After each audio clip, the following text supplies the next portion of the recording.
Hello, I'm Cora Alvina, your guide to my city, my SM, my cuisine. People with a proud sense of regional identity have brought forth Philippine regional cuisine.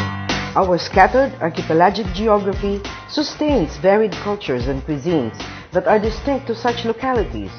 Culinary styles evolve among the major regions of the archipelago, the variations traceable to our rich natural resources and to the gustatory tendencies and communal practices of families and communities. Contact with foreigners also played a major influence to the current flavors of our native cooking. My City, My SM, My Cuisine is a joint project between SM and the Philippine Star. It aims to help us rediscover our rich culinary heritage by identifying, retrieving, and promoting native dishes and cooking techniques. This is food heritage conservation at its very best.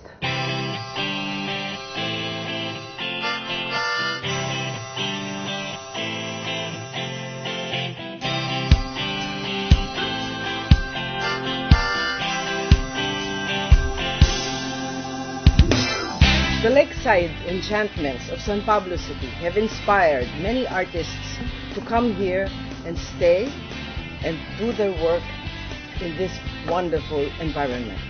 One of these is Augusto Ugo Bigyan, who is known for his pottery. I have known Ugo since the 80s, Yes.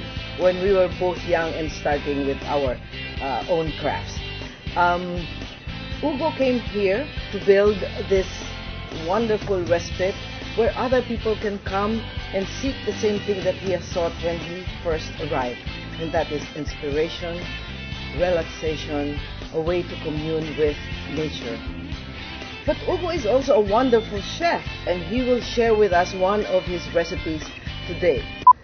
Maraming salamat, Ugo. Salamat din, Cora. Ano ang lulutuin natin? Kulawo. Kulawo. Paki-describe, ano ba ito? Well, ang kulawo ay term dito sa Quezon, term na siguro ang ibig sabihin ay kilawin. Kasi ang ingredients niya para sa kilawin. Okay. Although siya gulay, kasi ang mga ginagawang kulawo ay puso ng saging, talong, langka, ubod ng niyog, Okay. ano pa ba? Basta't maraming gulay na pwedeng gawin. But iba-iba yung way ng pagluluto.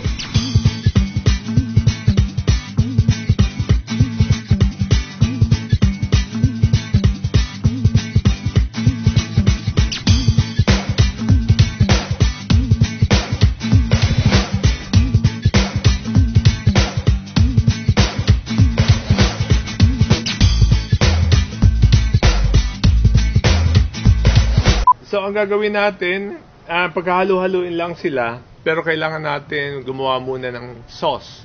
So, yung sauce ay manggagaling sa gata ng niyog na kailangan magkaroon ng smoky flavor. So, ilalagay natin yung baga ng directly to the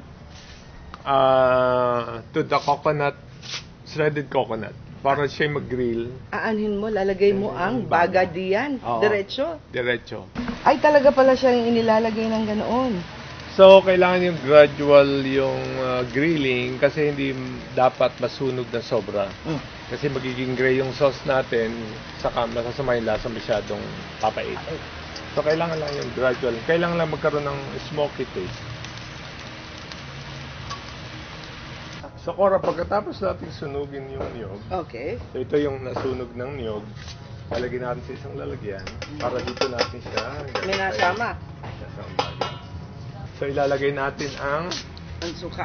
asuka. Gusto ko yung salita na yun, tapsing. Tapsing. Tapos, siyempre, magiginaw muna. O siya. Parang yun lang ang liquid na nilagay mo. Yun lang. Okay. So, yung lang, sukang Ilocos. Ilan itong niyog na to? Bali, dalawang niyog. Dalawang puso ng saging, dalawang kabuong niyog. Okay. Wow! Kailangan ay malakas ang grip. Ay, hindi pwede dito pala ang ready-made gata, yung mga nakalagay sa Tetra Pak. Ay, hindi pwede. Kasi wala yung hindi mo masusunog. Doon, ito, sasalain natin yung gata. Huwag natin kakabubo kasi yung ashes nandun. Ah. Kakabubo. Ay, nako. Bububo. Tapos ito na yung ating gata. Yung pinaka-sauce ng ating dish na kulawo.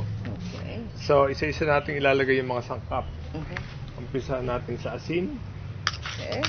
Salt to taste. Pero ito tama-tama lang sa kanyang dami. Mga kalahating kutsarita. Mga 1/4 teaspoon na black pepper. Ang paminta. Pwede yung dagdagan. Depende sa panlasa. Konting asukal. Bawang. Paminta. Sibuyas. Na kailangan ay pula. Pula. So, haluin lang siyang ganyan. Tapos itong puso, yung saging, ihimayin natin. Pag nilalagay na, hinihimay. Ito'y napigana, natanggal na yung water at saka yung dakta. So, ito ay inilaga. Na-boil na. Inalaga na ng 2 oras. Kasi ang 2 oras? Kasi ang puso, magaling kainin ng hilaw or overcooked. Nothing in between. Yeah. So, ang ating pusong gagamitin ay puso ng saba. Saba, hindi Hindi saging pwedeng, na puti. hindi pwede yung saging na tordan or lakatan.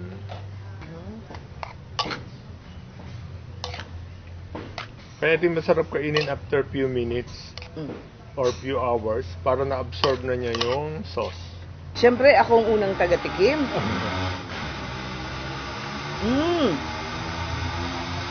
Ang sarap-sarap. Ganun pala ang lasa ng Kulawo. kulawo. Hindi, yung niyog na sinunog.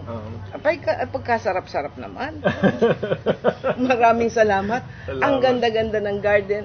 Ang sarap ng kulawo. At ang ganda-ganda ng pottery. Walang kakupas-kupas. Maraming salamat. Thank you.